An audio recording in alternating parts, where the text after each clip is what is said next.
Attached. By J. Wdowski. Copyright 2025. Part 8. Present day. Annabelle and Corbyn were at the kitchen table.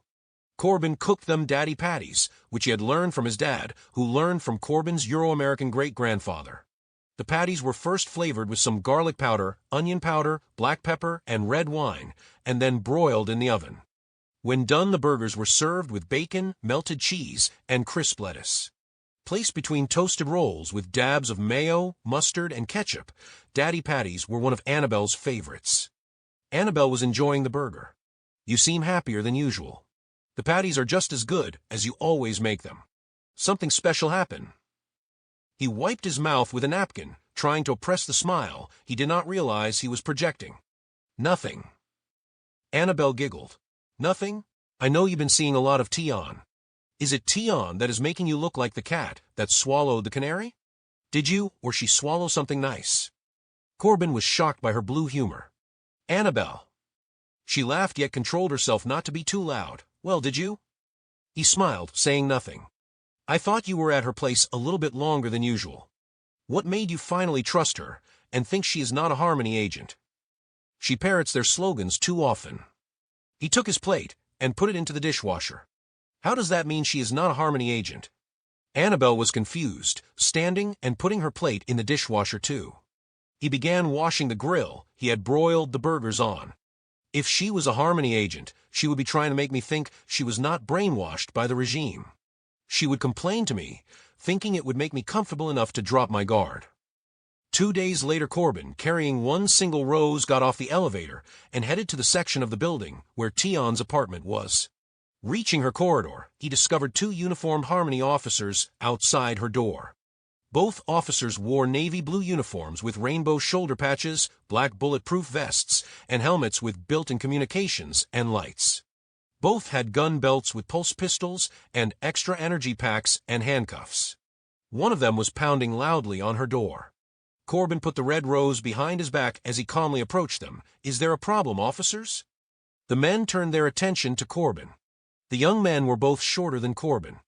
One smiled at him and replied, "Please, return to your apartment, citizen." Prime Sergeant retired. Corbyn corrected the officer. "Just routine dwelling checks. You can return to your apartment. Citizen, we will be checking your place later." The smiling officer was not intimidated by Corbyn's title. Tian opened the door. She was wrapped in a bathrobe, and her hair was wet. Seeing the Harmony officers, she apologized with a forced smile. "I am so sorry to have you wait. How can I help you?"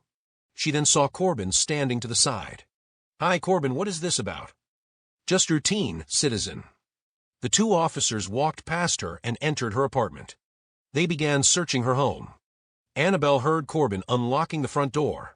She got ready for his signal, so she could leave her cramped hiding space. Noticing he had still not turned on the music, she went to the spy hole.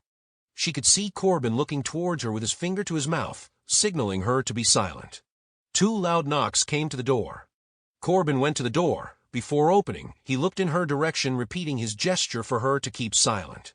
When Corbyn opened the door, she saw the 2 Harmony officers who walked right past Corbyn and entered the apartment without an invitation. Fear hit Annabelle so hard she quietly and cautiously stepped back from the spy hole. The 2 officers were about to search the apartment when one of the officers elbowed the other to get his attention. "Did you see this?" The second officer turned his attention to what the other officer had discovered. "Damn, that is 2 medals of glory." Both officers turned to look at Corbyn. "You earned 2. "Yes, officer, I did." Corbyn sternly replied. The other officer took a better look at Corbyn, shocked when he recognized who he was. You're Prime Sergeant York. So sorry I didn't recognize you earlier." The first officer took out a pad and pen. "Do you mind giving me your autograph?" He tried handing them to Corbyn. The other officer pulled out a pad and pen too. "Me too, please. They won't believe this back at the station." Corbyn did not accept their pens and pads. "My signing would be idol worship. Wouldn't that be a challenge to the great Mother and Mother Gaia?" Both men, realizing what they were doing disappointedly, lowered their pens and papers. "Yeah." Corbyn smiled. "I'll tell you what. If you don't tell, I won't tell." The younger men both lit up, offering their pads and pens again. Corbyn signed his name and added, Wishing you harmony with the great Mother and Mother Gaia. Like excited schoolboys, the young officers both shook Corbyn's hand and repeatedly thanked him. Immediately discontinuing their inspection, they left and apologized for disturbing him.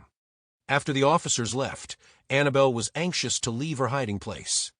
She saw Corbyn close the door after them and headed to the sound system to play the music that signaled all was safe. Suddenly, another knock came to the door. He turned back to Annabelle, assuming she was watching him. He gestured for her to remain silent. Unlocking the door, he opened it, finding Tian standing on the other side. She immediately wrapped her arms around him and began kissing him passionately.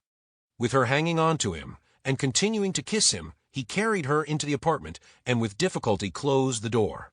I had never been so frightened. She finally stopped kissing him. Corbyn and Annabelle were both surprised with her reaction. What did you have to be afraid of? Corbyn asked what Annabelle was thinking.